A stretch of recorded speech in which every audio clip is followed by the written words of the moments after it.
So what is the first step to decluttering success?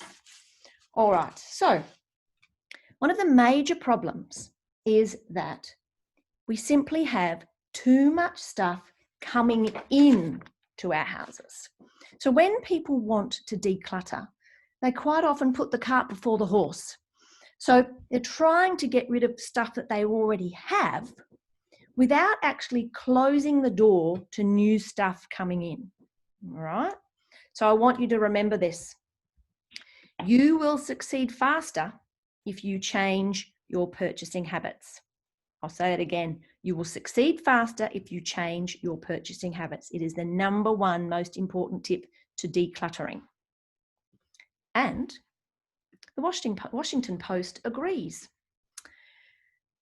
They say that decluttering only helps so much if you're still buying too much in the first place. So Nicole Anzier says that people who declutter will be back in the same spot months later if they don't fundamentally change their behaviour in terms of what comes into their homes. So it does not really matter how much decluttering we do if we don't reduce the amount of things that come into our house. It's essentially 2 steps forward and 1 step back. And that was my problem initially. On the left, you will see my study cupboard. Look at that. That was the sort of thing that I was trying to sort out when my son was saying, "Mum, I'm ready for our bushwalk." And part of my problem was that I really quite enjoyed shopping. I love thrift shops, op shops, that kind of thing, where you can go and find a bargain for $1. And I used to do that. And also I used to have some wonderful friends and family who used to give me things.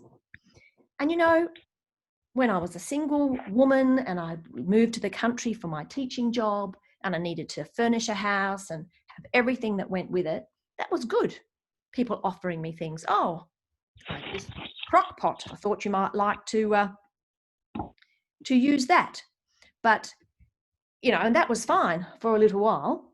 But after a while, it got to the point where too much stuff was coming in.